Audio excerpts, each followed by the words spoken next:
ఒకసారి పిలవాలని మరి అప్పటి నుంచి కుదరలేదు, కానీ దేవుని కృపను బట్టి ఈసారి మరి బ్రదర్ మన మధ్యకి రావడానికి దేవుడు అనుకూలపరిచాడు కనుక బ్రదర్ మనం ప్రేమపూర్వకంగా ఆహ్వానించుకుందాం.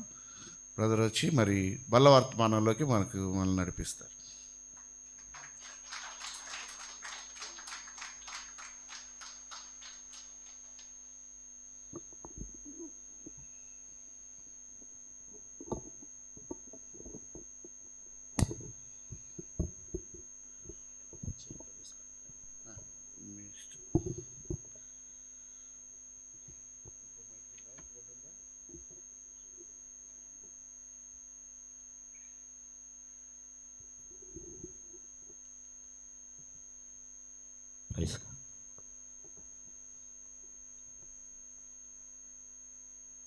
మహాపరిశుద్ధుడైన దేవుని నామానికి మహిమ కలుగునుగాక. ఆమెన్ చెప్తారా? దేవుని మహాప్రేమ చేత నన్ను ప్రేమించి మీ మధ్యకు ఆహ్వానించినటువంటి దైవజనులు మన యొక్క సాల్మన్ అన్న గారికి, అలాగనే అనితాక్క గారికి ప్రత్యేకంగా ప్రభునామంలో వందనాలు, నా కృతజ్ఞతలు తెలియజేస్తున్నాను. విద్యావంతులు, బాధ్యత భారం కలిగినటువంటి దైవజనులు మనకు దొరకటం ఎంతైనా మనకి ధన్యత. అందా చెప్పారు కదా సహోదరులు, విద్యావంతులు, బాధ్యత కలిగిన వారు, భారం కలిగినటువంటి దైవజనులు చాలా అరుదు ఈ కాలంలో. ఎందుకని విద్యావంతులు అంటున్నామంటే వారి గురించి నేనైతే మీకు చెప్పవసరం, మీకు ప్రత్యక్షంగా తెలుసు. అలాగే బాధ్యత ఉంది, కుటుంబం పట్ల బాధ్యత ఉంది, ఆత్మల పట్ల భారం ఉంది.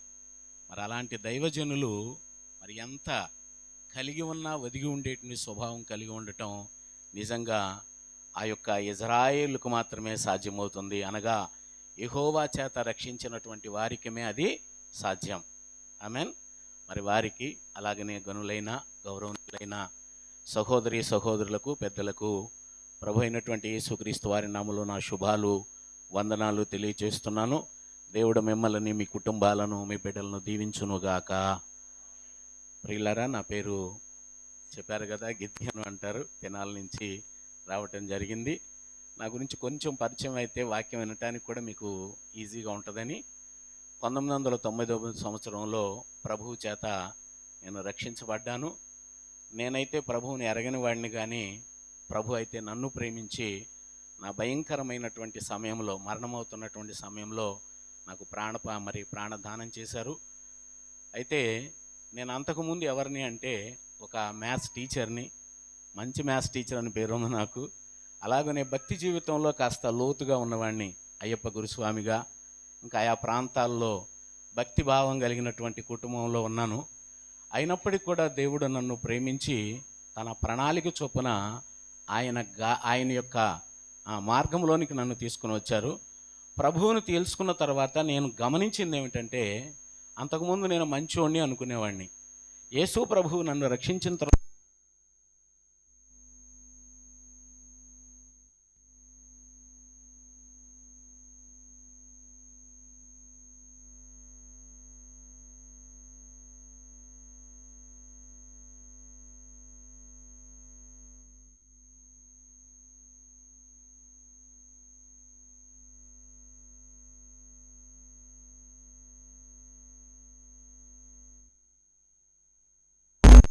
ఆ ఇశ్రాయేలు జనాంగంతో సమానమైన జనాంగంగా మారాలని ప్రయాసపడుతూ ఆయా మార్గాల్లో దేవుడు నాకిచ్చిన కృపను బట్టి దేవుని పరిచర్య చేస్తూ, సంఘంలో కాస్త వాక్యం చెబుతూ, ఒక కాపరిగా దేవుడు నన్ను పిలిచిన చోట్లకి వెళుతూ ఆయన సువార్త ప్రకటిస్తూ నా జీవితాన్ని సంపూర్ణ సేవలో గడుపుతూ ఉన్నాను.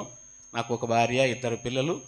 దేవుని మహాకృపను బట్టి ఆ పిల్లోడికి కూడా ఇక్కడే జాబ్ వచ్చింది. మా 2 పిల్లలు కూడా దేవుడు జాబ్ ఇచ్చాడు. దైవ చిత్తమైతే వాడు మీ దగ్గరకు వస్తాడు.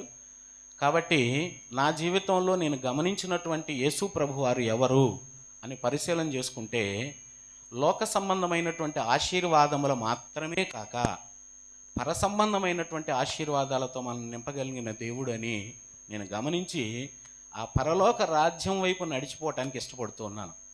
అందుకే సహోదరుడు సునీల్ గారు కదయ్యా చక్కటి వర్తమానం. యాకోబు జీవితంలో యాకోబు ఇశ్రాయేలు, యెషూరూను అనేది కూడా ఆ యొక్క యాకోబు పేరే. 3 దశలు. అలాగనే మన జీవితంలో కూడా ప్రతి ఒక్కరిలో 3 దశలు ఉంటాయి. అది ఇంకొకసారి వర్తమానంలో విందాం. ఆ రీతిగా దేవుడు నన్ను ప్రేమించి మరొకసారి మరి మీ సన్నిధికి నడిపించిన విధానాన్ని బట్టి హృదయపూర్వకంగా ఆయనకు కృతజ్ఞతలు చెల్లించుకుంటూ వాక్య భాగంలోనికి వెళ్ళటానికి ముందుగా చిన్న ప్రార్థన చేసుకుందాం. మహాపరిశుద్ధుడు, మహాగణుడు, ప్రేమాస్వరూపమైనటువంటి మా తండ్రి, మీకు వందనాలయ్యా. మీ ప్రియకుమారుడు, మా రక్షకుడు, ఏకైక నిజదేవుడైనటువంటి యేసు ప్రభు వారి నామంలో మీకు కృతజ్ఞతలు, వందనాలు చెల్లించుకుంటున్నాం. అపవిత్రులము, అయోగ్యులము, ఎందుకు పనికిరాని వాళ్ళమయ్యా. మమ్మల్ని మీరు ప్రేమించి మీ మహాదయచేత మీ శిలువ రక్తంతో తండ్రి మమ్మల్ని సంధి చేసి కొని కడిగి పవిత్రపరిచి నీ బిడ్డలుగా ఉండటానికి ప్రభువా, నిన్ను స్తుతించటానికి మీరు మాకిచ్చినటువంటి ఈ ధన్యతను బట్టి నాయన నీకు నిండు కృతజ్ఞతలు చెల్లించుకుంటున్నాం.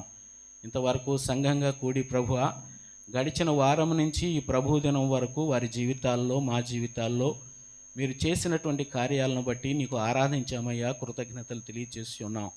ప్రభు, నీ సేవకుడు నా ప్రభువా, నీ సహోదరుడు మంచి వర్తమానం ద్వారా నా తండ్రి నిన్ను గనపరిచారయ్యా. మరొకసారి అల్పుణ్ణు ప్రభువా, నీ నామం పేరట నాయన నిలబడుచు ఉండగా నీ మాట జీవం కలిగింది ప్రభువా. నీ మాట మాట్లాడితే మేము బ్రతుకుతాం ప్రభువా. మానవుని మాటలు ఎందుకు ప్రయోజనం కాదయ్యా.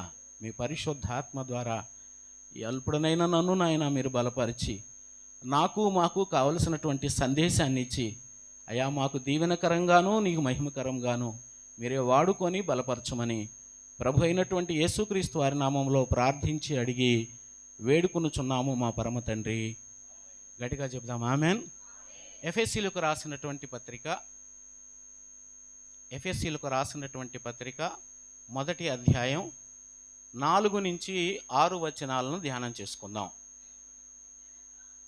ఎట్లనగా తన ప్రియుని యందు తాను ఉచితంగా మనకు అనుగ్రహించిన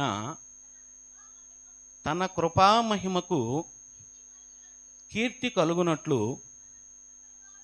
తన చిత్త ప్రకారమైన దయా సంకల్పము చొప్పున యేసుక్రీస్తు ద్వారా తనకు కుమారులుగా కరించుటకై మనలను ముందుగా తన కోసము నిర్ణయించుకుని మనము తన ఎదుట పరిశుద్ధులమును నిర్దోషములై ఉండవలెనని జగత్తు పునాది వేయబడక మునిపే ప్రేమ చేత ఆయన క్రీస్తులో మనలను ఏర్పరచుకునెను.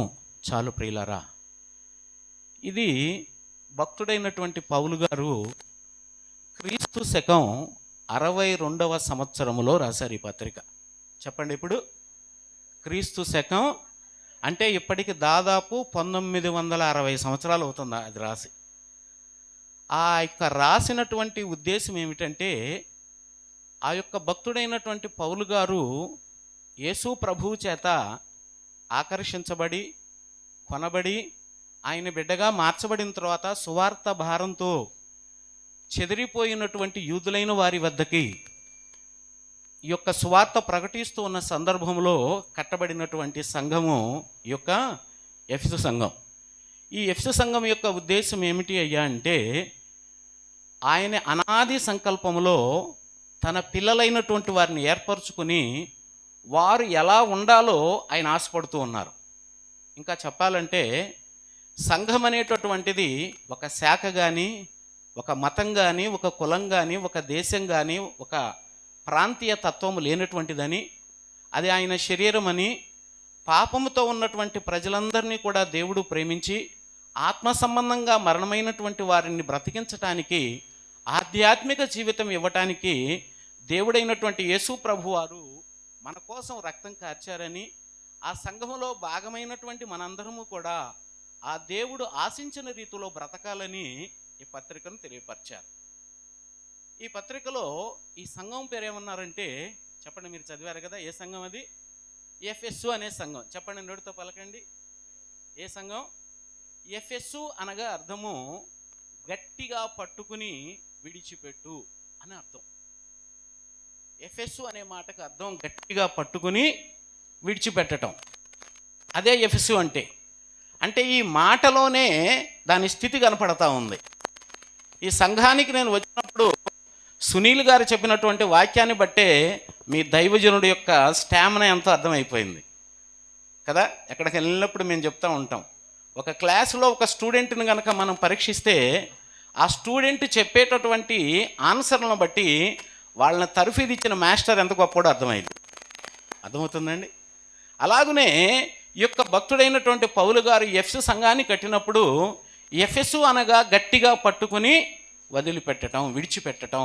ఏమిటి అసలు ఈ సంఘం యొక్క పరిస్థితి అంటే, ఆ యొక్క ప్రకటన గ్రంథం 2వ అధ్యాయంలో మనం చదవగలిగితే, వినండి చదవగలిగితే ఈ సంఘాన్ని గురించి చెప్తున్నాడు.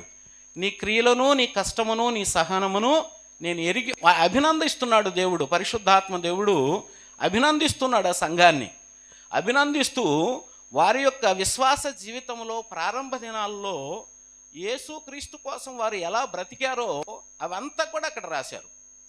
ఆ యొక్క 92వ సంవత్సరం వచ్చేసరికి ఆది అపొస్తలులందరూ కూడా మరణమైపోయారు. సంఘానికి భయంకరమైనటువంటి శ్రమ కలిగింది. ఆ నీరో చక్రవర్తి దగ్గర నుంచి అనేక మంది రోమా ప్రభుత్వంలో ఉన్నటువంటి నాయకులు, అధిపతులు, ప్రభువులు సంఘాన్ని బహుగా హింసిస్తున్నటువంటి కాలం ఆ కాలం. ఆ కాలంలో కట్టబడినటువంటి ఈ యొక్క ఎఫెసు సంఘము దేవుని వాక్యం కోసం అవసరమైతే వారి ప్రాణాలను కూడా తృణప్రాయంగా వదిలివేయబడినటువంటి భక్తి కలిగినటువంటి సంఘం ఈ యొక్క ఎఫెసు సంఘం. అంతేకాకుండా అపొస్తలులు కాని వారు అపొస్తలుని వస్తే వారి అబద్ధ బోధనలను ఖండించి వాక్యమునకు వ్యతిరేకంగా ఉన్నదాన్నంతా కూడా తిరస్కరించినటువంటి సంఘం ఈ ఎఫెసు సంఘం. అలాంటి ఎఫెసు సంఘంలో దేవుడు ఒక నింద మోపుతూ ఉన్నాడు. ఏమిటయ్యా అంటే, మొదట మీకుండినటువంటి ప్రేమను మీరు వదిలివేసితిరి. ఏమిటంటే వారి మీద నెపం. దేవుడు పక్షపాతం లేడు అని చెప్పడానికి ఇదే. లోకంలో అయితే ఏదైనా మంచి ఉంటేనే చెప్తారు ఒక వ్యక్తి గురించి, కానీ చెడును మాత్రం బయటికి చెప్పరు. ఎవరైనా సరే మీరు చూడండి. కానీ మన దేవుడు ఏమై ఉన్నాడంటే వారి యొక్క లోపాలేమిటో చెప్తాడు, వారి మంచి ఏమిటో చెప్తాడు, లోపాలు సరిదిద్దుకోవటానికి మనం ఏం చెయ్యాలో కూడా నేర్పుతాడు. అది మన ప్రభు దగ్గర ఉన్నటువంటి గొప్పతనం. అయితే ఇలాంటి పరిస్థితుల్లో ఎందుకు ఈ పత్రికను గురించి నేను ఇంత వివరంగా చెప్తున్నానంటే, ఆ 1900 సంవత్సరాల క్రితం ఏ ఆత్మ అయితే సంఘాలలో నడిచిందో ఈరోజు కూడా ఈ లోకంలో ఉన్నటువంటి అనేకమైనటువంటి క్రైస్తవ సంఘాలలో, విశ్వాస జీవితాలలో, కుటుంబాలలో కూడా ఇదిగో ఇక్కడ చెప్పినటువంటి లోపమే కనిపిస్తూ ఉంది. ఆరంభంలో ఉన్నప్పుడు సంఘాలు బహుగా మండుతూ ఉంటాయి. సంఘం కట్టబడినప్పుడు విశ్వాసులైనటువంటి మనందరము కూడా అందరికంటే ముందుగా వస్తాం, దేవుణ్ణి బలంగా ఆరాధిస్తాం, చక్కటి పాటలు పాడతాం, దేవుణ్ణి మనస్ఫూర్తిగా ఆరాధించే అనుభవం కలిగి ఉంటాము. విశ్వాస జీవితంలో ప్రారంభ దినాలు ఒకసారి జ్ఞాపకం చేసుకోండి. అలా చేసినటువంటి వారము రోజులు గడిచిన కొద్దీ, దేవుడు మన ఆశీర్వదించిన కొద్దీ, మనలో ఉన్న సమస్యలు పోయిన కొద్దీ దేవుడి మీద భక్తి పెరిగిద్దంటారా తగ్గిద్దంటారా? చెప్పండి గట్టిగా. మన అనుభవం గురించి మాట్లాడతాం. ఆ రోజు సంఘాల్లో ఉన్నటువంటి ఆత్మ ఏ కార్యాలైతే ఆ యొక్క దుష్టుడు జరిగించాడో ఈరోజు కూడా సంఘాలలో ఈ యొక్క పత్రికలో ఉన్నటువంటి పరిస్థితులన్నీ కూడా జరుగుతూ ఉన్నాయి. నేను ఎప్పుడు కూడా బైబిల్ గ్రంథాన్ని ఎలా పఠనం చేసి చెప్తాను అంటే, వాక్యంగా చదువుకోవటం కాదు, ఇందాక తమ్ముడు చెప్పిన అన్వయించుకుని ఆ చెప్పబడిన వాక్యం నీ జీవితంలో కనిపిస్తుందా, నీ సంఘంలో కనిపిస్తుందా, అసలు దాంట్లో నిన్ను నువ్వు ఎప్పుడైనా చూసుకోవటం మొదలు పెట్టావా? అందుకనే వాక్యం అద్దం వంటిదని, ఆ వాక్యం వింటున్నప్పుడు దానిలో మనం చూసుకున్నప్పుడు మనలో ఉన్నటువంటి లోపాలన్నిటిని కూడా సరిదిద్దుకోవటానికి అవకాశం కలిగి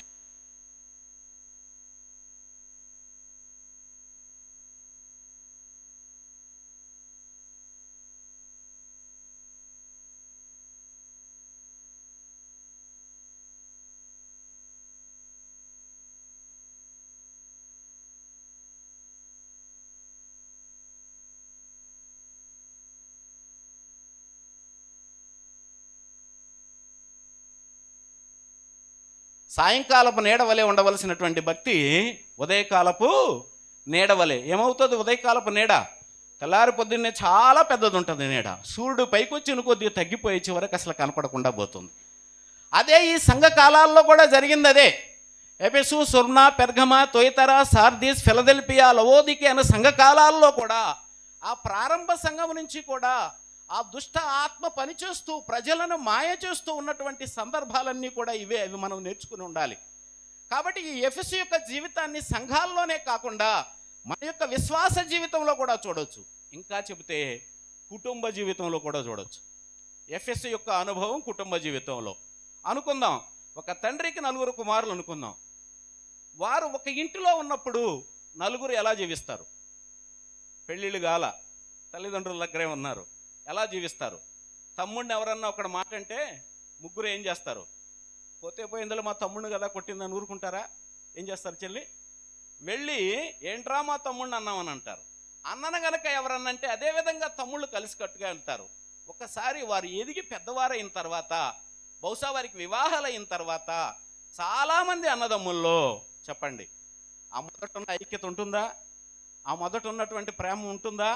అంటే ఏ స్థితిలో ఉన్నారు? ఎఫెసు స్థితిలో ఉన్నారు. ఇంకా ఇప్పుడు ప్రస్తుత కాలంలో కనుక చూస్తే వివాహ వ్యవస్థలో కూడా ఇది కనపడతా ఉంది. వివాహ వ్యవస్థలో ఎంతో ప్రేమించి ఇష్టపడే కదయ్యా పెళ్లి చేసుకునేది.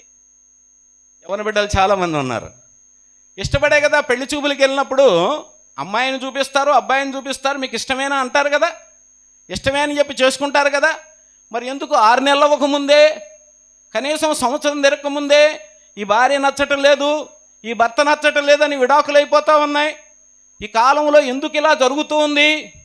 దుష్టుడైనటువంటి ఆ ఆత్మ పనిచేస్తూ ఉంది బిడ్డల్లో. అందుకే నేను ఎప్పుడు చెప్తా ఉన్నాను, హిందూ వివాహ చట్టాన్ని కనుక మీరు చూసినట్లయితే అందులో అలాగనే మన చట్టంలో కూడా చూస్తే గొప్ప ప్రమాణాలు ఉన్నాయి.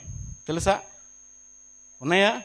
ధర్మేశ ఈచే నాతి చరితవ్య నాతి చరామి, అర్ధేశ ఈచే నాతి చరితవ్య నాతి చరామి, మోక్షేశ ఈచే నాతి చరితవ్య నాతి చరామి. నాతి చరామి, ఈ భార్యను వదిలిపెట్టను నేను. అలాగనే మనం కూడా పెళ్లి ప్రమాణాలు క్రైస్తవ జీవితంలో చేసుకున్నప్పుడు ఏవో ఆరోగ్యమందును, అనారోగ్యమందును, ధనవంతుడు వ్యాధి అందును, బాధ అందును, సంపద అందును, పేదరికమందును, నా మరణం అయ్యేంత వరకు కూడా నిన్ను నేను ఏమని చెప్తున్నారు? అంటే ప్రారంభంలో ప్రేమ చాలా అతిగా ఉంటుంది, కానీ వచ్చి కొన్నాళ్ళు కాపురం చేసేసరికి నువ్వు ప్రేమించినటువంటి ఆ వ్యక్తే నీకు చెడైపోతున్నాడు. నువ్వు ప్రేమించినటువంటి ఆ భార్య నీకు ఇష్టం లేకుండా పోతుంది. ఎందుకు ఇది జరుగుతుందంటే ఖచ్చితంగా మానవ జీవితంలో కానీ, విశ్వాస జీవితంలో కానీ, భక్తి జీవితంలో కానీ, సంఘ జీవితంలో కానీ గట్టిగా ఉన్నటువంటి మన యొక్క భక్తి జీవితం జరిగే కొద్దీ ఏమైపోతూ ఉంది? చెప్పండి, ఏమైపోతూ ఉంది? తరిగిపోతూ ఉంది ప్రియులారా. అది గమనించాలి, ఆ కాలం గమనించాలి. ఈ మాటల ద్వారా మీకు నేను చెప్పేది ఏంటంటే, మన విశ్వాస జీవిత పరిధి ప్రారంభంలో ఎలా ఉందో ఒకసారి మీకు జ్ఞాపకం చేసుకోవాలి. దానికి తక్కువగా ఎక్కడన్నా ఉన్నారేమో సరి చేసుకొని, అయ్యా ప్రారంభంలో ఉన్నట్లు నేను లేనయ్యా, ఎఫెసులో ఉన్నటువంటి నేరము నా మీద ఒకటి కనిపిస్తుంది, మొదట ఉన్నటువంటి నీ ప్రేమను నేను మర్చిపోయానయ్యా. ఇందాక చెల్లి ఆరాధన చేసింది చక్కగా. అయ్యా లోకములో పాపములో నేను తిరుగుతూ ఉన్నప్పుడు మరణానికి పాత్రురాలనయ్యా, కానీ నీ ప్రేమ నన్ను కాపాడిందయ్యా, నీ కృప నన్ను బ్రతికించిందయ్యా. అలాంటి అనుభవమైనటువంటి జీవితాలను మనం కలిగి ఉండాలి అనేదే ఈ పత్రిక రాయటంలో యొక్క భక్తుని ఉద్దేశం. అయితే మనం చదవబడినటువంటి భాగంలో ఏమి చెప్తూ ఉందంటే, నిన్ను, నన్ను, ఇక్కడ ఉన్నటువంటి వారిని అందరినీ కూడా, లేదా దేవుని మందిరానికి వచ్చే వారి అందరినీ కూడా దేవుడు చెప్తున్నాడు, జగదోత్పత్తికి ముందే. ఎప్పుడైనా చదివారా మాట? జగదోత్పత్తికి అంటే ఈ లోకములో ఉన్నటువంటి ఈ ప్రపంచాలు, ఈ సృష్టమైనది ఏది కూడా ఈ లోకం మీద సృజించక ముందే ఆ పరలోకములో ఉండి దేవుడు నీ గురించి నా గురించి ఆలోచన చేశాడంటయ్యా. ఆయన ఆలోచనలో మనం ఉన్నామంట తల్లి. ఎంత అదృష్టవంతులం మనం.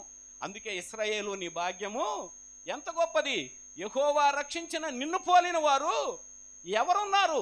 జగదుత్పత్తికి ముందే నిన్ను చూశాడు దేవుడు. ఆయన భవిష్యత్తు ప్రణాళికలో నీకు చూసినప్పుడు, ఇదిగో సునీల్ బ్రదర్, ఇదిగో సులోమన్ అయ్యా, ఇదిగో మీరు నా ప్రణాళికలో ఉన్నారు. మీరు అనుకుంటే దేవుని సన్నిధికి రాలా, మీరు రక్షించబడాలని కోరుకుంటే రక్షించబడలా. ప్రభు అయినటువంటి యేసుక్రీస్తు వారు ముందే నన్ను నిన్ను చూచి, మనము ఆయన్ని ఎరగకపోయినను, మనకు ఆయన తెలియకపోయినా ఆయన మనను తెలుసుకున్న దేవుడై ఉన్నాడు. Amen, amen. కాబట్టి ఆ ప్రణాళికలో మనం ఉన్నాం. ఆ ఉన్నటువంటి మనందరము కూడా క్రీస్తు యేసును బట్టి ఏర్పించబడ్డాం. మనందరం క్రీస్తు యేసును బట్టి ఆయన బిడ్డలయ్యాం. ఆయన ద్వారా ఏర్పరచబడిన మనందరినీ కూడా దేవుడు ఇక్కడ కూడా కోరుకుంటున్నాడయ్యా. ఇక్కడ చదివిన వచనాల్లో మనం కోరుకోవటం కాదు, దేవుని సన్నిధికి వచ్చి మనం అనేకం కోరుకుంటాం. మొక్కుబడి కానుకలు, మొక్కుబడి కోరికలు ఎన్నో కోరుకుంటాం. అయ్యా మా అబ్బాయికి మా వివాహం చేయ్యా, ఉద్యోగం ఇయ్యా, పిల్లలు పుట్టి, ఇలా రకరకాల, తప్పని నేను అంటలేదు. కానీ ఇక్కడ చదివిన వాక్యంలో దేవుడేమన్నా కోరుకుంటున్నాడు ఏమిటో తెలుసా? జగదోత్పత్తికి ముందే క్రీస్తులో ఏర్పరచబడిన మీరందరూ కూడా క్రీస్తు యేసును బట్టి ఆయన కుమారులు కుమార్తెలై ఉండాలి. ఒకటి, దేవుడు మన కోరుకుంటుంది ఏంటంటే ఈ సర్వ ప్రజానీకాన్ని, ఈ సృష్టి యావత్తుని కూడా దేవుడు ఏం కోరుకుంటున్నాడంటే మనందరము కూడా ఆయన కుమారులు కుమార్తెలై ఉండాలట. ఏమై ఉండాలి? ఆయన కుమారులు కుమార్తెలు. రెండవదిగా పరిశుద్ధులు నిర్దోషులై ఉండాలంట. మూడవదిగా ఆయన నామానికి మహిమా కీర్తి తేవాలట. జగదోత్పత్తికి ముందే ఏర్పరచబడిన మనందరము కూడా మొట్టమొదట ఆయన కుమారులు కుమార్తెలై ఉండాలి. కుమార్తెలై ఉండాలంటే యోహాను రాసిన మొదటి పత్రిక 14 తర్వాత అంటాడు, 12వ వచనం అంటాడు, ఎందరూ నా నామమందు విశ్వాసముంచుదురో వారందరికీ దేవుని పిల్లలవుటకు అధికారం ఉంది. ఎక్కడ విశ్వాసం ఉంచాలి? ఎక్కడ విశ్వాసం ఉంచాలి? ఆయన నామమందు విశ్వాసం ఉంచాలి. ఏమిటి ఆయన నామములో ఉన్నది? ఆ నామములో పవిత్రత, ఆ నామములో శక్తి, ఆ నామములో విడుదల, ఆ నామములో నీకు విమోచన ఉంది ప్రియులారా. కానీ ఈ లోకంలో చూస్తే అన్ని నామాలని నమ్ముతారు, కానీ ఆయన నామం అంటే ఒప్పుకోరు. దేవుడు కాని ప్రతివాడు నేను దేవుడిని అని చెప్పి ఏదో బూడిద పూసుకొని బాబా వస్తే, లేకపోతే ఇంకోటి వేసుకొని ఎవరో నీ మధ్య క్షమించండి నన్ను బట్టలు లేకుండా మీ ప్రాంతంలోనే తిరిగితే ఏదో భయపడిపోయారు. ఎవరినైనా భయపడుతున్నారు, కానీ నా ప్రభువుకి ఎవరు భయపట్టాలా? ఆయన నామాన్ని అంగీకరించలేనటువంటి పరిస్థితిలో ఈ లోకం ఉంది ఈరోజు. అయితే దేవుడు నిన్ను నన్ను ప్రేమించి ఆయన కుమారులుగాను కుమార్తెలుగాను ఇక్కడ తీసుకొచ్చాడు. ఆమేన్. కాబట్టి మనము ఆయన యందు విశ్వాసం కలిగిన వారిగా ఉండాలి. ఈరోజు అంశం ఏం చెప్పాలనుకుంటున్నానంటే, రెండో విషయం, మీరు పరిశుద్ధులను నిర్దోషులు. ఈరోజు వాక్యం అదే. యేసు దేవుడైనటువంటి తండ్రి మన కోరుకుంటుంది ఏమిటంటే, నా ప్రియ బిడ్డ, ప్రియ సహోదరి సహోదరుడా, మిమ్మల్ని నేను ఎందుకు రక్షించుకున్నాను అంటే, ఆయన మాటల్లో చెప్తే మీరందరూ పరిశుద్ధులు నిర్దోషులై ఉండాలి. ఏమై ఉండాలి చెప్పండి గట్టిగా? పరిశుద్ధులు నిర్దోషులై ఉండాలి. అందుకోసమే మన దేవుడు ఏర్పరచుకున్నాడట. అసలు పరిశుద్ధత అంటే ఏమిటి? నిర్దోషత్వం అంటే ఏమిటి? పరిశుద్ధత అంటే ఏమిటి? పరిశుద్ధత అంటే మన ఒంటి మీద ఏమన్నా మురికుందనుకోండి, దాన్ని కడిగితే ఏమవుతాం? మనం చెబుతాం, ఏమవుతాం చెప్పండి? పరిశుద్ధులం అవుతాం. మన మీద ఉన్నటువంటి పాపపు డాగులు కడగబడినప్పుడు మనం ఏమవుతాం? మరి నిర్దోషులంటే పరిశుద్ధులుగా మార్చబడిన తర్వాత ఏ మరకను వేసుకోకూడదు. చొక్కా అంతా మరకలతో ఉంది, మంచి లిక్విడ్ వేసి శుభ్రం చేసాం, మరలా నేను వెళ్ళి ఏం చేసుకోకూడదు? దీని మీద మరకలు వేసుకోకూడదు. కనుక దేవుని చేత రక్షించబడటానికి ముందు మన జీవితం అంతా పాప జీవితమే, పాప డాగులతో ఉన్నాం. మన పితరుడైనటువంటి ఆదాము గారు చేసినటువంటి అవిధేయతను బట్టి మనందరి మీద కూడా పాపము సంక్రమించింది. పాపము రాజ్యమేలు సంక్రమించుట అనగా అర్థం నీ ప్రమేయం లేకుండా నీకు రావటం. ఎగ్జాంపుల్కి బెస్ట్ ఎగ్జాంపుల్ ఏమిటంటే కరోనా సంక్రమించింది. అది నువ్వేం తప్పు లేదు, అసలు నీ సంబంధమే లేదు, దారినే నువ్వు వెళ్తా ఉన్నావు, ఎవడో ఆ చెయ్యని నమ్మాడు, అంతే అయిపోయా. అలాగనే అబ్రహాము ఆ యొక్క ఆదాము గారు చేసినటువంటి ఆ యొక్క పాపము మానవ జాతి మీద మొత్తం ఏలుతూ ఉన్నప్పుడు ఆయన బిడ్డలుగా ఉండేటటువంటి అర్హతను కోల్పోయాం మనం. ఆ కోల్పోయినటువంటి అర్హతను మరలా తీసుకుని మన ఆయన బిడ్డలుగా చేయటానికి పరిశుద్ధుడైనటువంటి దేవుడే రక్తమాంసాల్లో నుంచి వచ్చి మనందరిని కూడా ఏం చేశాడు చెప్పండి? ఏం చేశాడమ్మా చెప్పండి? పరిశుద్ధులను చేశాడా? డౌట్గా చెప్తున్నారు. పరిశుద్ధులమేనా అసలు? మనం చెప్పాంగా, ఆయన బల్ల చుట్టూ పరిశుద్ధులుగా చేరి ఆరాధిస్తున్నాం అంటున్నాంగా పదం. పరిశుద్ధులేనా? అయితే పరిశుద్ధులమైతే మనం మరలా ఏం చేసుకోకూడదు, మరకేసుకోకూడదు. అంటే నిర్దోషంగా కాపాడుకోవాలి జీవితాన్ని.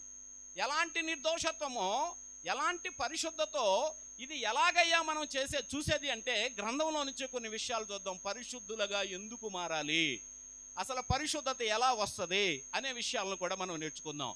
ఈరోజు అంశము ఆయన బిడ్డలుగా మనము పరిశుద్ధులమును చెప్పండి, నిర్దోషులుగా ఉండాలి. పరిశుద్ధత అంటే ఎలా ఉంటుంది, పరిశుద్ధులుగా ఎందుకు అసలు మారాలి అనే విషయాలు కూడా చూద్దాం. చూడండి, నిర్గమాకాండము 19వ అధ్యాయము 10వ వచనంలోనికి వెళదాం. నిర్గమాకాండము యెహోవా మోషేతో ప్రజల యొద్దకు వెళ్ళి, నేడును రేపును వారిని పరిశుద్ధపరచుము,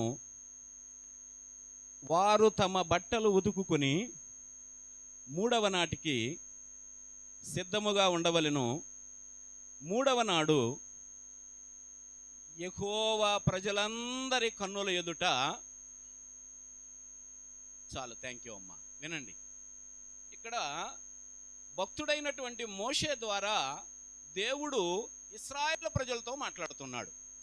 ఇశ్రాయేలు ప్రజల గురించి ఇంతకుముందు కూడా మనం చెప్పుకున్నాం, తెలుసు మీ అందరికి కూడా. రాత్రి కూడా నేను చెప్పడం జరిగింది. అందరికి ఇశ్రాయేల్ అంటే ఎవరో తెలుసా అమ్మా? ఎవరో ఇశ్రాయేల్ అంటే యాకోబు గారే కదా, అంతేనా? యాకోబులో నుంచి వచ్చినటువంటి ఆ సంతానం అంతా. ఇశ్రాయేలు అనగా విజయం పొందినవాడు. ఇశ్రాయేల్ అంటే ఎవరు? విజయం పొందినటువంటి జనాంగం ఈ జనాంగం. కనుక ఈయనని, ఈ యొక్క జనాంగాన్ని దేవుడు తెలుసు ఆ యొక్క భయంకరమైన బానిసత్వంలోంచి నడిపించి తీసుకుని వచ్చిన తర్వాత దేవుడే వారితో మాట్లాడాలనుకుంటున్నాడండి. గమనించండి, దేవుడు ఆ కొండ మీదకి దిగి వచ్చి తన్ను తాను వారికి కనపరుచుకోవాలని, తన స్వరము వారికి వినిపించాలని దేవుడు ఆశపడుతూ ఉన్నాడు. ఇక్కడ నా పాయింట్ ఏంటంటే, దేవుడు తన స్వరము వినిపించాలి అంటే, ఆ ప్రజలు ఆ మాటలు వినాలి అంటే, దేవుని యొక్క ముఖ దర్శనము, ఆ ప్రత్యక్షత చూడాలి అంటే, ఆ ప్రజలైనటువంటి వారందరూ కూడా ఏమై ఉండాలి? ముందు ఖచ్చితంగా అదే ఏమై ఉండాలి? చెప్పండి, ఏమై ఉండాలి? పరిశుద్ధులై ఉండాలి. మరి ఈ పరిశుద్ధత ఎలా వస్తుందని చెప్పాడు? మీ ప్రజలందరూ కూడా ఏం ఉతుక్కోవాలి? అది సంగతి. ఏం ఉతుక్కోవాలమ్మా? బట్టలు ఉతుక్కోవాలి. బట్టలు దేనికి సాదృశ్యం అంటే ఆత్మీయ సంబంధంగా క్రియలకు సాదృశ్యం. దేనికి సాదృశ్యం అంటే, బట్టలు అంటే కేవలము మనకు కూడా మంచి లేటెస్ట్ వచ్చినాయి డిటర్జెంట్లు, లిక్విడ్లు, ఎటువంటి మరకైనా స్టెయిన్, ఎటువంటి మరకలైనా పోతాయి. కానీ ఈ బట్టల గురించి కాదు దేవుడు మాట్లాడేది. ఏమిటయ్యా బట్టలు అంటే, మీ క్రియలను శుద్ధి చేసుకోండి. మీ క్రియలన్నీ కూడా నాకు వ్యతిరేకంగా ఉన్నాయి.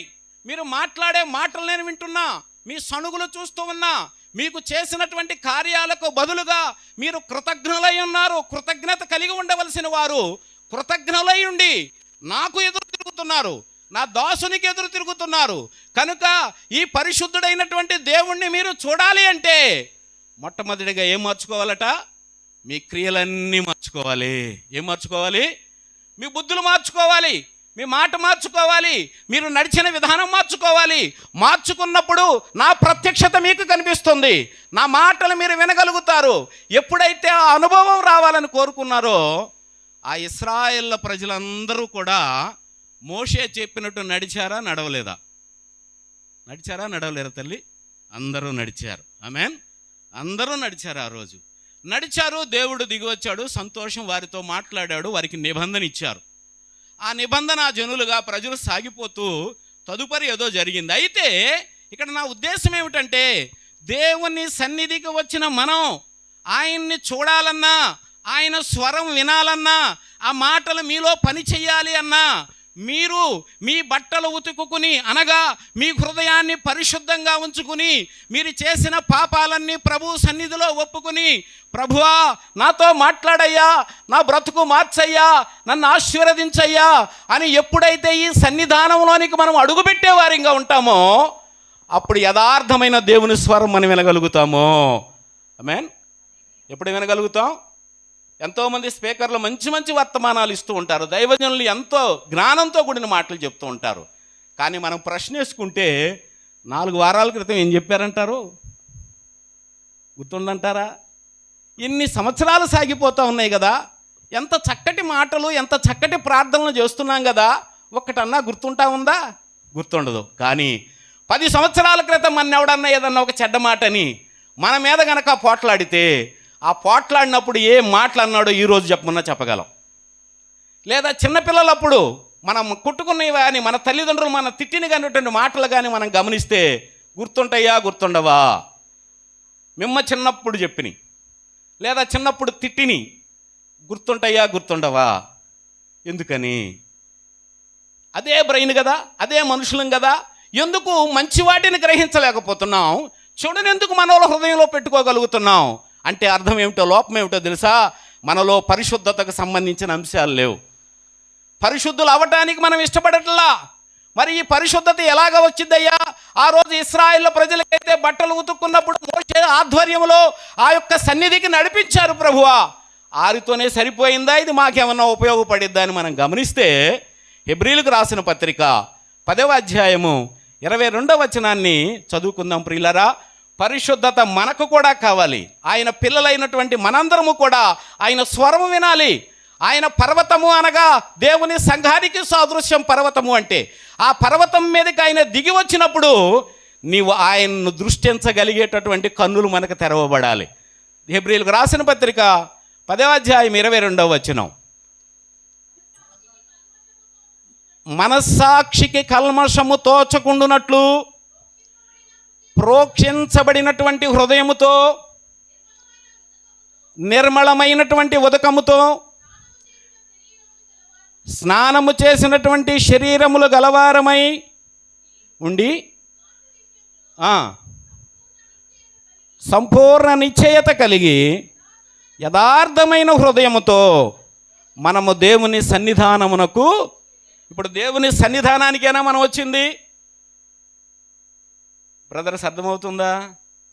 పాస్టర్ గారు ఇలా చెప్తున్నారంటే దైవవాక్యంగానే మన సంఘాల్లో బోధించుకుందాం.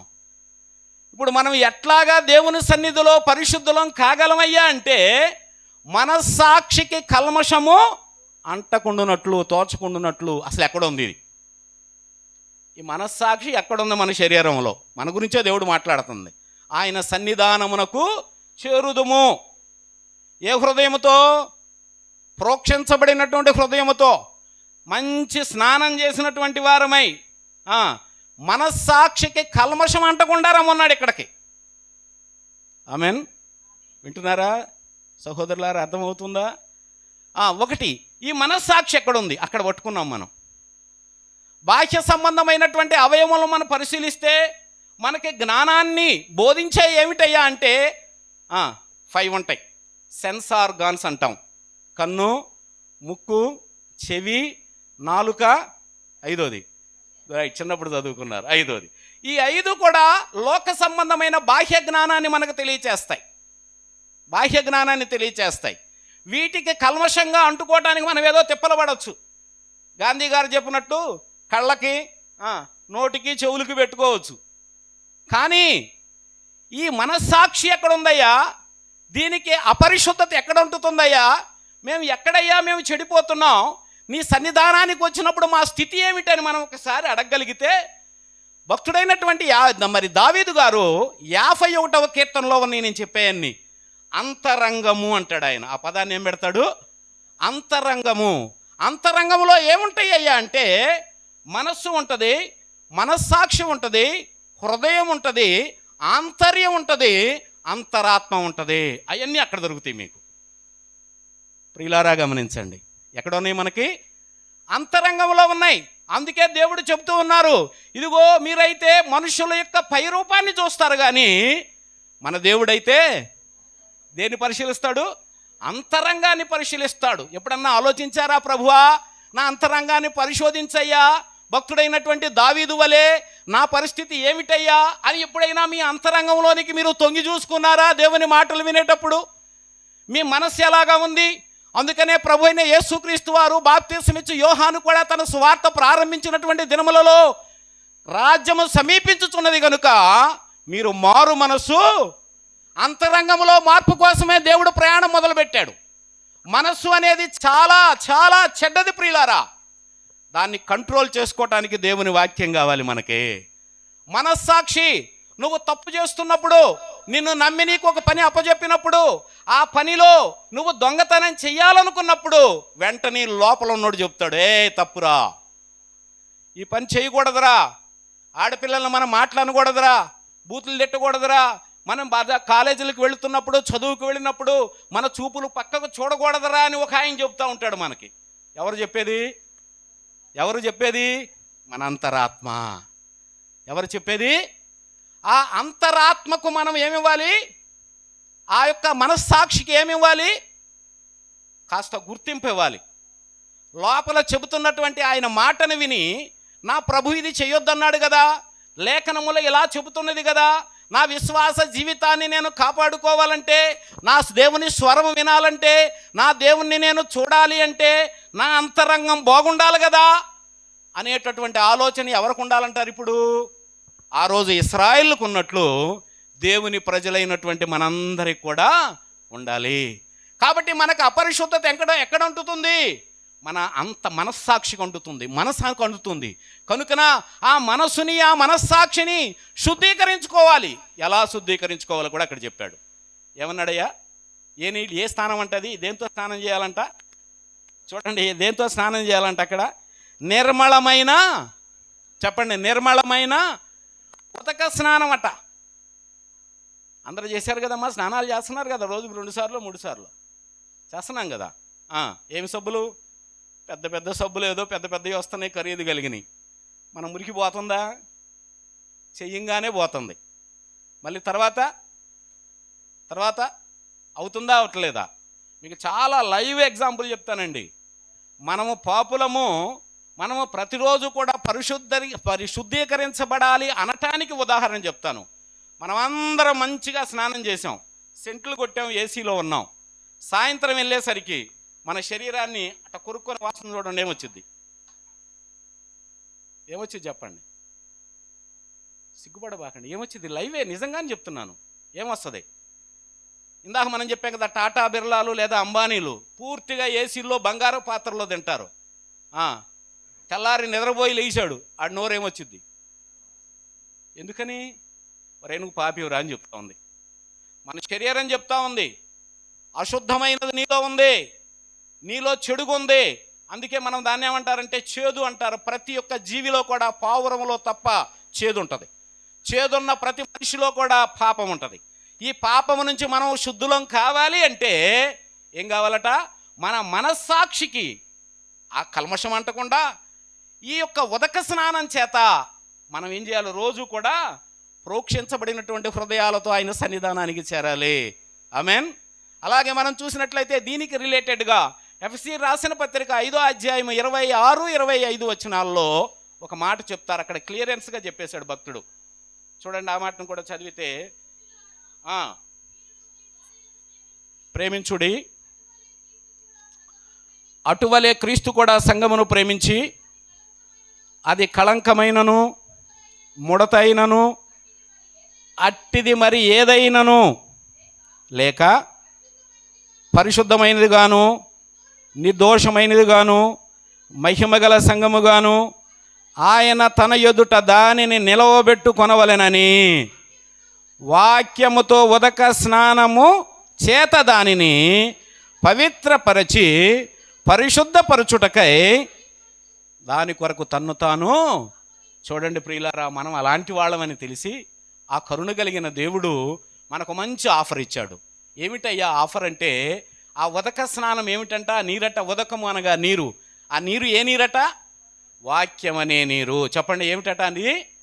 వాక్యం అనే నీరుతో మీరు స్నానం చేస్తున్నారా? ఏమండి, హాట్ వాటర్, కూల్ వాటర్ మాకు తెలుసండి. ఈ వాక్యం అనే నీరు ఎక్కడ దొరికిద్దండి? దొరికితే మేము ఎలా స్నానం చేయాలండి? ఉందా? అసలు ప్రశ్న వచ్చిందా? ఇప్పుడన్నా వస్తుందా? వాక్యం అనే ఉదక స్నానం చేత ఎలాగా మనం స్నానం చేయాలి? ఎలాగా వాక్యం చేత మనం శుద్ధీకరించుకోవాలి అంటే, బాహ్య సంబంధమైన శరీరాన్ని కడిగే నీళ్ళైతే పైనకి వెళ్తాయి, కానీ వాక్యము అనేటటువంటిది నీ చెవుల్లో నుంచి వెళ్ళి నిన్ను శుద్ధి చేసిద్ది. ఈ విన్నటువంటి వాక్యము నీ చెవుల్లో నుంచి హృదయంలోనికి వెళ్ళి ఈ హృదయములో ఉన్నటువంటి చెడంతటిని కూడా ఇది తప్పు, ఇది తప్పు, సహోదరుడా ఇది చేయకూడదు, సహోదరి ఇది చేయకూడదు అని నిన్ను గద్దిస్తూ ఉంటుంది. భక్తుడైనటువంటి పేతురు వాక్యాన్ని ప్రకటిస్తున్నప్పుడు 3000 మంది కూడా ఏ రీతిగా హృదయంలో పొడవబడ్డారో, నిజంగా వాక్యం అనే స్నానం గనక మనకు అనుభవం ఉంటే, ఆ వాక్యం వింటున్నప్పుడు, వాక్యం చదువుతూ ఉన్నప్పుడు, దేవుని సన్నిధిలోనూ నిలబడినప్పుడు ఆ దేవుని వాక్యం నిన్ను గద్దిస్తా చూసారా, ఆ గద్దింపుకు లోబడగలిగితే ఆ వాక్యం అనే స్నానం పొందిన వారిమే మనం, ఆ వాక్యం అనే స్నానం మనం అనుభవించుతున్న వారిమే. ప్రియులారా, ఇట్లాంటి అనుభవం ఎప్పుడైనా అనుభవించారా? దేవుని వాక్యం దైవదాసుడు ప్రకటిస్తున్నప్పుడు నిజంగా నీ అంతరంగంలో ఉన్నటువంటి ఆ మనస్సాక్షి, ఓ నా బిడ్డ నువ్వు ఇలా అప్పుడు చేసావు కదా, ఇది తప్పు కదా, మరి దీని నుంచి నువ్వు పశ్చాత్తాపం పొందావా, ఆ ప్రియుని రక్తం ద్వారా నిన్ను నీవు కడుక్కున్నావా అని నీ హృదయం ఎప్పుడన్నా గద్దించిందా? ఎప్పుడన్నా మందిరంలో దేవుని వాక్యం వింటున్నప్పుడు ఇలాగా నువ్వు శుద్ధి చేసుకోవడానికి ప్రయత్నం చేసావా? ఆ ఉదక స్నానం చేత ఎప్పుడైతే మనం కడగబడతామో మనలో ఉన్నటువంటి మురికి పోతుంది. ఏమిటయ్యా ఈ మురికి? శరీరానికి బాహ్య సంబంధంగా చెప్తున్నాను, మీకు ఆత్మ సంబంధంగా చెప్తున్నాను. బాహ్య సంబంధంగా శరీరానికి ఉన్న మురికి పోతూ ఉంది. మరి ఆత్మ సంబంధంగా ఏం పోద్దయ్యా అంటే, మొట్టమొదట మనలో ఉన్న చెడుతనం పోద్ది. మనం పరిశుద్ధులుగా ఉండటం అంటే చెల్లి మన చెడుతనం పోవాలి. చెడుతనం అంటే ఎలా వస్తుంది? ఒక మనిషికి చెడుతనం, ఒక వ్యక్తి ఎప్పుడు బూతులు మాట్లాడుతూ వాడు చెడ్డోడురా, వాడి జోలికి వెళ్ళబాకురా. ఒక బిడ్డ ఎప్పుడు కూడా తాగుతూ ఉంటే వరే తాగుబోతురా, వాడి దగ్గరికి వెళ్ళబాకురా. ఒకటి ఎప్పుడన్నా తప్పు పనులు చేస్తూ ఉంటే వాడు దొంగరా, ఏంటి చెడు పని. ఈ చెడు పని అంతా కూడా అంతర్యంలో మనం దాచుకుని ఉన్నారు అంటున్నాడు భక్తుడి యొక్క పత్రిక ద్వారా. కాబట్టి ఆ చెడుతనము నుంచి మనం బయటకు పడాలి. ఆ చెడుతనము నుంచి నువ్వు పోలేవు. కాబట్టే ప్రభు అయినటువంటి యేసుక్రీస్తు వారు తన రక్తము ద్వారా, ఆ ఉచితమైన కృప ద్వారా నిన్ను కడగటానికి వాక్యం ఇచ్చాడు ఆయన. నీలో ఉన్న చెడుతనాన్ని నువ్వు ఒప్పుకోగలిగితే ఆ రోజు ప్రళయం లాంటిది నీ మీదకి, నీ ఇంటి మీదకి రాదు. ఆ రోజు ఆ యొక్క నరుల చెడుతనము, హృదయంలోని తలంపుల ఏవ కేవలము చెడ్డదని దేవుడు చూచి నరులను సృష్టించినందున సంతాపపడి ఇక ఏళ్ళని నేను బ్రతకనీయకూడదు అనుకున్నాడు. ఆ పరిశుద్ధాత్మ దేవుడు కూడా మీలోకి తొంగి చూస్తున్నప్పుడు ఒకవేళ మీలో చెడుతనం ఉంటే, ఆయన అన్నాడు కదా ఆ యొక్క లేవీలకు రాసిన గ్రంథం 11వ అధ్యాయం 44వ వచనము 45 వచనాల్లో, నేను పరిశుద్ధుడను గనక మీరును ఈ లోకములో సృష్టించబడినటువంటి ఏ జీవి చేత కూడా మిమ్మల్ని మీరు అపవిత్రపరచుకోబాకండి.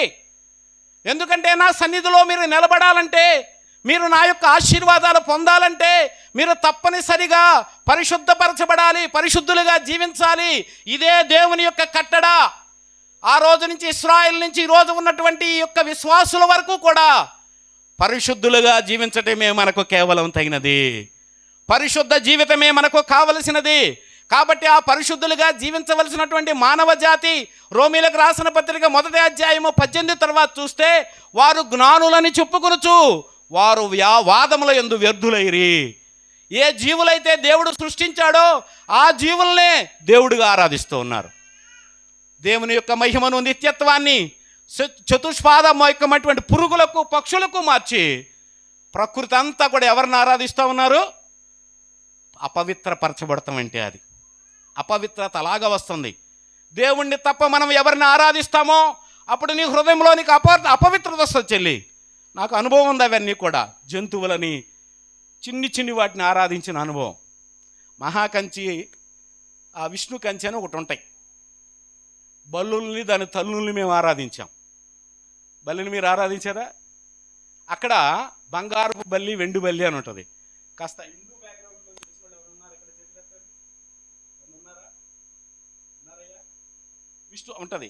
బల్లి మన మీద పడితే అశుభం అనుకుంటాం. అదే అక్కడికి వెళ్ళి కనుక ఆ బల్లిని తాకొచ్చామనుకో, ఇక మనం ఎవరి మీద బల్లీలు పడినా ఏం కావని అక్కడ చెప్తూ ఉంటారు.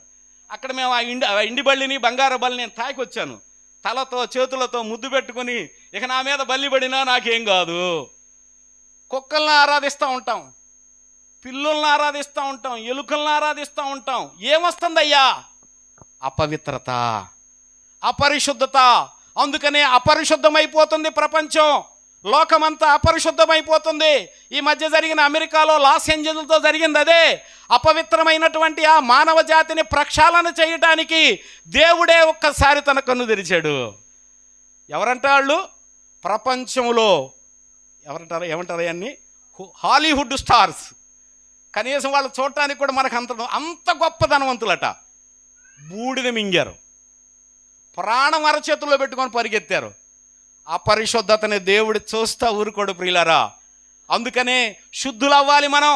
ఎలాగా శుద్ధులవ్వాలయ్యా అంటే, నీలో ఉన్నటువంటి అపరిశుద్ధతను గమనించి వాక్యం అనే ఉదక స్నానము దగ్గరకు వచ్చి ఆ వాక్యం వింటున్నప్పుడు ఏ తప్పు అయితే దేవుడు నీలో ఎత్తి చూపిస్తున్నాడో ఆ తప్పును నువ్వు గమనించి, ప్రభువా ఇది నా వల్ల ఉండటానికి వీల్లేదయ్యా, నాకు కృప సహాయం చేయయ్యా, దీన్ని వదిలించుకోలేకపోతున్నానయ్యా, అబద్ధం నా నోట్లోనే ఉంటుందయ్యా, చెడు నా నోట్లోనే ఉంటుందయ్యా, దయతో నన్ను శుద్ధీకరించని నువ్వు ప్రభువుని అడగగలిగితే ఆ కృపా కనికరం కలిగిన దేవుడిని మిమ్మల్ని విడిచిపెడతారంటారా?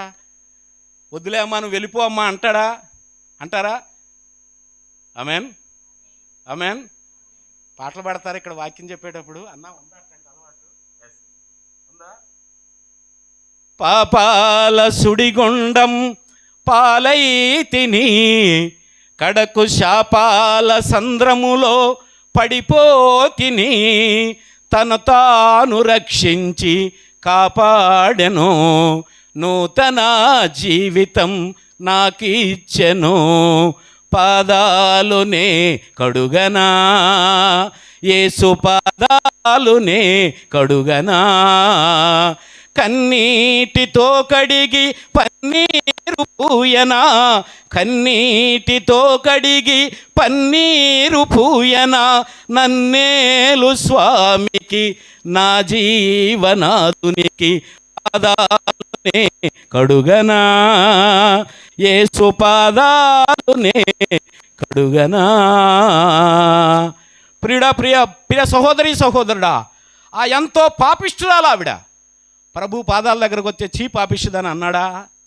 ఏం చేశాడు? ఆమె నన్ను ఎక్కువగా ప్రేమిస్తున్నది అన్నాడు. ఒకవేళ నువ్వు నీ పాపాలను ఒప్పుకొని గనక ప్రభు సన్నిధిలో కన్నీరు కార్చి ఆ యొక్క సన్నిధిలో మొరపెట్టి, అయ్యా నా అంతరంగం చెడిపోయిందయ్యా, నా విశ్వాస జీవితం తొలుత ఉన్నట్లు లేదయ్యా, నేను యొక్క బాప్తీసం పొందినప్పుడు నీవు నా పట్ల కార్యం చేసినప్పుడు ఎంత కృతజ్ఞతగా నీ సన్నిధికి వచ్చి నిన్ను ఆరాధించానో అట్లాంటి అగ్ని ఆరాధన నా దగ్గర లేదయ్యా, ఒక్కసారి ప్రభువా నన్ను పరిశీలించి పరిశోధించవా ప్రభువా, నన్ను శుద్ధీకరించవా అని ప్రభువా నన్ను అడిగితే విడిచిపెడతాడంటారా? మిమ్మల్ని వద్దులే అమ్మా అంటారా? పాపాత్మురాలైన స్త్రీని వదిలిపెట్టని దేవుడు మన ఎంత మాత్రము కూడా విడిచిపెట్టాడు ప్రియుడా. అందుకనే యోహాను రాసిన మొదటి పత్రిక 1వ అధ్యాయం 7-11 అన్నాడు, మనము అబద్ధికులమని ఒప్పుకునే ఆయన నమ్మదగిన వాడు గనక యేసు రక్తం ప్రతి పాపము నుంచి మనలను చెప్పండి ఏం చేసిద్ది? మరి ఎప్పుడన్నా అడిగారా యేసు రక్తంతో పవిత్రపరచయ్యా అని? ఏ రోజంట? నెలకొకసారో వారానికి ఒకసారో కాదంటండు, ప్రతిదినము. ఎప్పుడు? అందుకే నేను ఎక్కడికి వెళ్ళినా చెప్తూ ఉంటాను, అనుదినము నిద్ర లేవగానే ముందు ప్రభువు ముఖం చూడండి, ప్రభువుకు ప్రార్థన చేయండి. మీ జీవితాల్లో అద్భుతాలు చూడండి. ఆ రోజు మీ బిడ్డల జీవితాల్లో, మీ భర్తల జీవితాల్లో, మీ ఉద్యోగాల్లో, మీరు వెళ్ళే పనిపాటల్లో ఎంత ఆనందకరంగా ఉంటుందో ఒకసారి అనుభవించి చూడండి అలవాటు లేని వాళ్ళు. అలాగే రాత్రి కూడా ప్రభువుకు ప్రార్థన చేయటం ప్రయత్నించండి. అనుదినము మన మీద ఉన్న పాపపు నిందలు, అపరిశుద్ధ డాగులు, మచ్చలు ఆ యేసుక్రీస్తు రక్తంలో దినదినము కడిగి వేయబడతాయి ప్రియుడా. అయితే ఎందుకయ్యా కడగబడాలి? 2 మాటలు చెప్పి నేను ముగిస్తాను. ఎందుకు కడగబడాలి? ఎందుకు కడగబడాలి? కడుక్కోవటం ఏంటో చెప్పాం, అపరిశుద్ధత అంటే అని చెప్పాం. అసలు కడిగబడితే ఏమవుతాయి నా దగ్గర అని మీరు గమనిస్తే, యెహోషువ గ్రంథం 3వ అధ్యాయం 5వ వచనానికి వెళ్ళండి. యెహోషువ గ్రంథం 3వ అధ్యాయం 5వ వచనం. యెహోషువ, రేపు యెహోవా మీ మధ్య అద్భుత కార్యములు చేయును కనుక మిమ్మల్ని మీరు, గట్టిగా చెప్పండి, ఏం చేయాలంట? మనల్ని మనం ఏం చేసుకోవాలంట? వింటున్నారా? ఈ మాటలు వాళ్ళతోనే చెప్తున్నాడా యెహోషువ? దేవుడు మనతో కూడా చెప్తున్నాడా? యెహోషువ చరిత్రలు చదువుతాం, మనం చరిత్ర అనుకుంటాం. చరిత్రలో నుంచి లైవ్లోకి వస్తే మనమే ప్రజెంట్లో, మనమే వర్తమానంలో ఉన్నాం మనం. అందుకే ఈ వర్తమానం మీకు తెలియచేయబడతా ఉంది. భక్తుడైనటువంటి యెహోషువ గారు చెప్తున్నాడు ఆ జనాంగంతో, అయ్యా మీరందరూ కూడా రేపు అద్భుత కార్యాలు చూడాలంటే ఏం చేయాలంటే మీరందరూ కూడా ఏం చేసుకోవాలంట? పరిశుద్ధపరచుకోవాలి.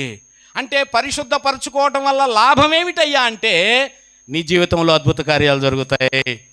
ఆమెను చెబుతారు అనుకున్నానే. మన జీవితంలో ఏం జరగాలని వచ్చారు ఇక్కడికి? మీ జీవితంలో ఏదైనా ఒక అద్భుతం జరగాలనే కదా, మీరు చదివే చదువుల్లో మంచి మార్కులు రావాలనే కదా, చదివిన చదువులకు సరైన ఉద్యోగం రావాలనే కదా, మీ భార్యాభర్తలు ఫలించి మంచి బిడ్డలు పుట్టాలనే కదా, పుట్టినటువంటి బిడ్డలు సక్రమంగా ఎదిగి దుష్టులతో స్నేహం చేయకుండా మీ భర్త ఆ భయంకరమైనటువంటి తాగుడు బానిసకో వ్యభిచారానికో గురి కాకుండా ఆ భయంకరమైనటువంటి వ్యసనాలకు వెళ్లకుండా ఉండాలనే కదా. ఇది మన జీవితంలో అద్భుతం అంటారా కాదంటారా? అదేం అద్భుతం లేయ్యా, మా ఆయన ఎడు తిరిగి వచ్చినా సాయంత్రం కుట్టదేస్తే చాలు అనుకుంటారా? చెప్పండి, ఏమంటారు? కాబట్టి ఇప్పుడు దేవుడు పరిశుద్ధులుగా ఎందుకు మారమంటున్నాడంటే ఆయన మీ మధ్య కార్యాలు చేయాలనుకుంటున్నాడు. ఏం కార్యాలంటే అద్భుత కార్యాలు. మరి ఇంతవరకు కూడా ఆ రోజు అద్భుతం జరిగిందా అంటే జరిగింది. ఎప్పుడైతే ప్రజలకు ఆ మాట సెలవిచ్చారో వారు యోర్దాను నది దాటటానికి వెళ్ళినప్పుడు ఆ యొక్క అంచుల వరకు ప్రవహించేటటువంటి ఆ యొక్క నది నీరు ఏకరాశిగా నిలిచిపోయింది. అనగా ప్రమాదాన్ని తెచ్చేటటువంటి పరిస్థితులు ఏవైతే ఉంటాయో మీ కుటుంబం మీదకి సాతాను వేసే శోధనలో, లోకం వేసే శోధనలో, అవమానాలు, నిందలు, రోగాలు అలాంటివి ఏవైతే నీ విశ్వాస జీవితంలో నీ శరీరానికి రావటానికి సిద్ధంగా ఉన్నవో, ఎప్పుడైతే నీ హృదయాన్ని పరిశుద్ధపరచుకొని వాక్యం ద్వారా నువ్వు జీవించడం ప్రారంభిస్తావో నీ మీదకు రాకుండానే ఆగిపోతాయంట. ఆమేన్. నీ మీదకు వచ్చేయన్నీ కూడా ఎక్కడ ఆగిపోతాయి? దూరంగానే ఆగిపోతాయి. ఇందాక చదివాం కదా అక్కడ ద్వితీయోపదేశకాండం 33:29 మీ శత్రువులు మీకు భయపడినట్లుగా నటిస్తారట. అంటే వాళ్ళు నిజంగా భయపడరు మనం చూసి, కానీ నటిస్తారంటే అర్థం ఏంటి?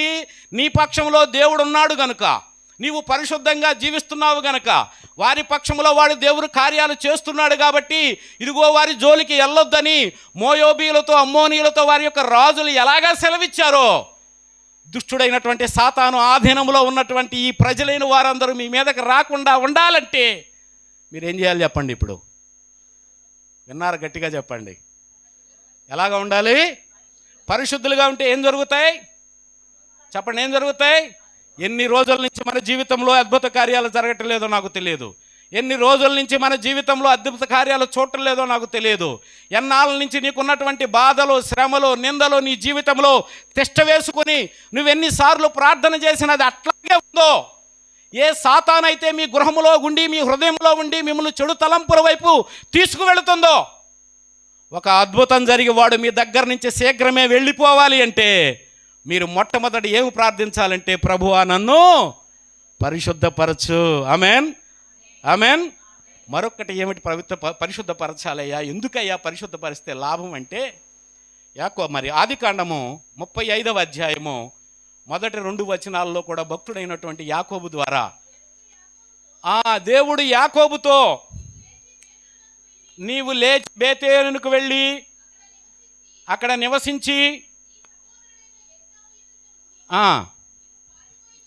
చదవమ్మా.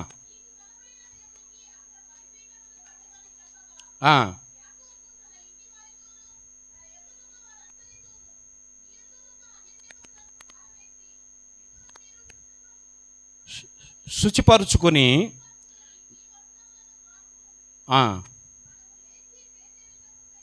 ఎస్, విన్నారా తండ్రి?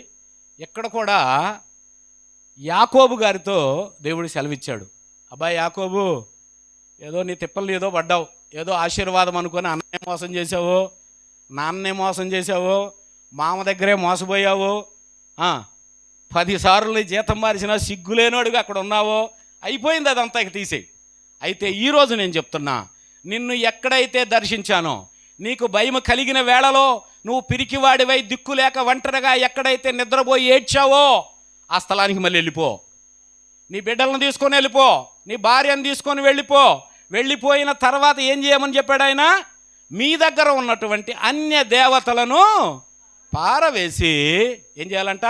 మీ వస్త్రములను మార్చుకొనిడి, శుచిపరుచుకుని మరలా అదే తీసుకొస్తున్నాడు దేవుడు. వాక్యం చూడండి. మరి ఏమిటి దీని అర్థం? ఎప్పుడైతే పాప జీవితంలో నుంచి దేవుడు మనం ఇందాక చెప్పాడు కదా తమ్ముడు, అనేకమైనటువంటి లోక సంబంధమైన ఆశీర్వాదాల కోసం మోసమే చేశామో, మోసమే పోయామో, అయిపోయింది అదంతా. ఇప్పుడు మరలా బేతేలుకి వెళ్ళి బలిపీఠం కట్టాలి, బేతేలులో దేవుణ్ణి ఆరాధించాలి. ఆ బలిపీఠం నుంచి దేవుడు మనకి సమాధానం ఇవ్వాలి, మన పాపాలన్నీ తొలగించాలి అంటే మరలా మీరు వస్త్రములు చూసి చేసుకుని మరలా శుభ్రమై రావాలంటున్నాడు దేవుడు.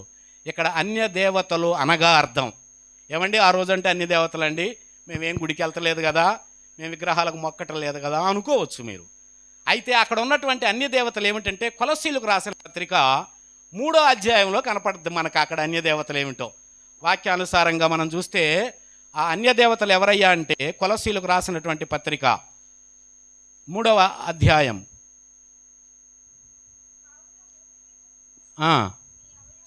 మీ అవయవములను అనగా జారత్వమునకు, అపవిత్రతను, కామాతురతను, దురాశను, విగ్రహారాధన అయినా అది సంగతి చెప్పండి. ఇప్పుడు ఆ రాహేలమ్మ దాచుకున్నట్టు విగ్రహాలు మనం కూడా మన హృదయంలో దాచుకుంటున్నాం. ఇయ్యే అన్ని దేవతలంటే అర్థమవుతుందండి. మేమేం గుళ్ళకి వెళ్తలేదు అనుకుంటున్నారు, మీరు వీటికి వెళ్తున్నారా లేదా? ఇవి ఉన్నాయా లేదా? ఉన్నాయా? అన్నీ లేకపోయినా ఏదో ఒకటి అన్నా ఉందా లేదా? అన్నిటికంటే శ్రేష్టమైంది చివరిది ఏమిటంట? ధనాపేక్ష అనే విగ్రహారాధన. ఇప్పుడు ఈ విగ్రహారాధన పేరు ఏమిటంట చెప్పండి, చెప్పండి గట్టిగా. ఇక్కడ నాకు లేదన్నోళ్ళు ఒకళ్ళు చెప్పండి. ధనాపేక్ష అసలు నాకు లేదండి అన్నోళ్ళు ఒకళ్ళు చెప్పండి. ఇదేంది పాస్టర్ గారు తెనాలి నుంచి వచ్చి మమ్మల్ని ఎడి చేస్తారంటున్నారా? ఉందా లేదా? ధనము కోసం మనం సంపాదించుకోవడం తప్పు కాదు, ధనమే జీవితం కాకూడదు. అర్థమైందా నా మాటలు అర్థం?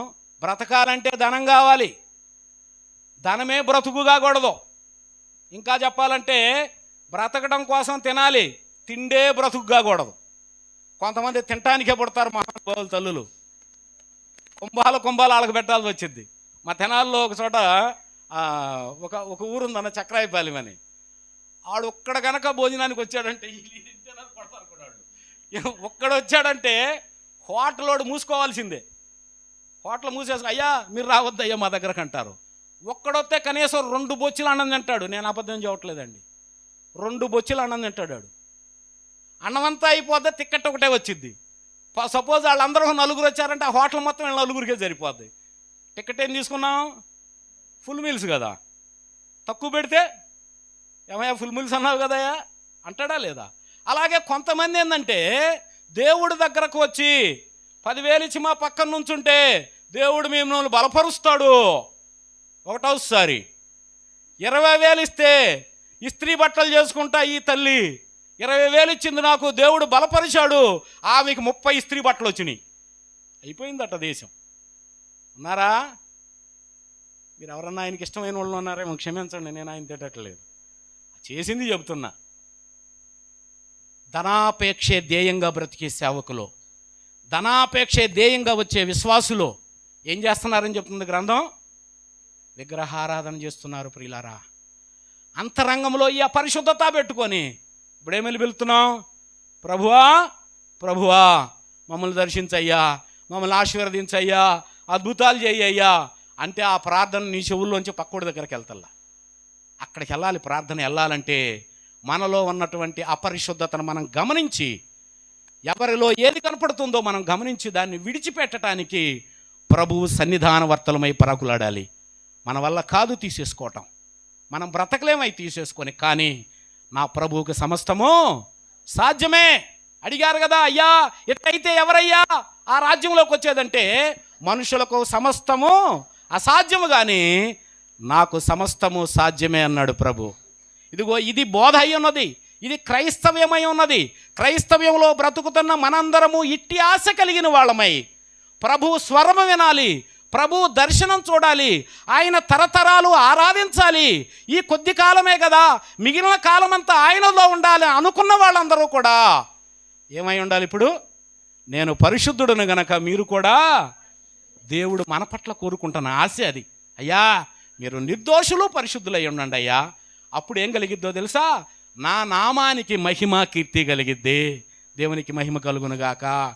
మనం పరిశుద్ధులుగా ఉంటే ఎవరిని గౌరవిస్తారు? ఎవరిని గౌరవిస్తారు? అయ్యగారు ఈ ప్రాంతంలో ఇంత గట్టి ఇంత స్వచ్ఛమైన ఆరాధన చేస్తూ ఉంటే పక్కన ఉన్నటువంటి హిందువులందరూ ఎవరిని గౌరవిస్తారయ్యా? అయ్యగారిని గౌరవిస్తారా? అర్థమవుతుందన్నమాట. ఎవరిని గౌరవిస్తారు? ఆయన నమ్మిన దేవుడు గొప్పవాడు. నిన్ను బట్టి ఆ దేవునికి మహిమ రావాలి. నీ కుటుంబాన్ని బట్టి, నీ బిడ్డను బట్టి, నీకున్న పరిస్థితులను బట్టి వాళ్ళ దేవుడు వాళ్ళని ఆశీర్వదించాడయ్యా, వాళ్ళ దేవుడు వాళ్ళ జీవితంలో అద్భుతాలు చేశాడయ్యా, వాళ్ళ దేవుడు వాళ్ళని కాపాడాడయ్యా, వాళ్ళ దేవుడు వాళ్ళకు తోడుగా ఉన్నాడయ్యా అనే సాక్ష్యం నీకు రావాలి అంటే బిడ్డలమైన మనందరము కూడా, నేను నీవు అందరము కూడా ఏమై ఉండాలి చెప్పండి? ఏమై ఉండాలి? అవసరం అంటారా, అవసరం లేదంటారా? పాపుల ప్రార్థన దేవుడు వినడు. కాబట్టి పరిశుద్ధులమై ఆయన సన్నిధానానికి మనం చేరితే నువ్వు చేసిన ప్రార్థనకు జవాబు నువ్వు ఇంటికి వెళ్ళక ముందే నీ ఇంటికి ఎదురొచ్చేద్ది. ఆమెన్. నువ్వు ఇంటికి వెళ్ళే ముందే నీకు ఎదురొచ్చేది. నువ్వేమడుగుతున్నావు అది ఎప్పుడు? నువ్వు పరిశుద్ధంగా నువ్వు ఒప్పుకుని దేవుణ్ణి ప్రార్థన చేయగలిగిన అనుభవం ఉంటే. అందుకు ఎఫ్ఎస్సీ పత్రిక రాశాడు భక్తుడు. దేవుని చిత్తాన్ని మనకు తెలియపరుస్తున్నాడు, ఆయన సంకల్పాన్ని చెప్తున్నాడు. ఆయన సంకల్పంలో నువ్వు ఉన్నావు కనుకే ఈరోజు నేను నువ్వు మాట్లాడుకోగలుగుతున్నావు. నిజంగా ఇశ్రాయేలు నీ భాగ్యము ఎంత గొప్పది. యెహోవా రక్షించిన నిన్ను పోలిన వారు ఎవరున్నారయ్యా? ఆయన నీకు సహాయంగా నిలబడితే ఇంకెవడయ్యా మనకు కావాలి? కాబట్టి ఆయన పాదాలు పట్టుకోండి, ఆయన తోడు అడగండి, ఆయన రమ్మనండి. ఎప్పుడైతే ఇట్లాంటి జీవితాన్ని మనం కలిగి ఉంటామో మన జీవితంలో చూస్తాం. ఆమెన్. అట్టి అద్భుతాలు దేవుడు మన జీవితంలో కలిగించునుగాక. అట్టి పరిశుద్ధత దేవుడు తన రక్తం ద్వారా మనకు కలగచేయునుగాక. మన అనుదిన జీవితాల్లో మనను మన కుటుంబాలను దేవునికి ఇష్టమైన బిడ్డలుగా మార్చి నిరంతరము ఆయనకు మహిమ కలిగే బిడ్డలుగా నన్ను, మిమ్మలను, మీ బిడ్డలను దేవుడు మార్చునుగాక. మన సంఘాన్ని, సంఘ సేవకులను దేవుడు దీవించి ఆశీర్వదించి అనేక నూతన ఆత్మలను నడిపించునుగాక. మీ అందరికీ వందనాలు. దేవుడు మిమ్మల్ని దీవించునుగాక. దైవజనులకు ప్రత్యేకంగా నా కృతజ్ఞతలు. ముందున్నటువంటి సమయాన్ని సేవకులకు అప్పచెప్తూ ఉన్నాం. God bless you all.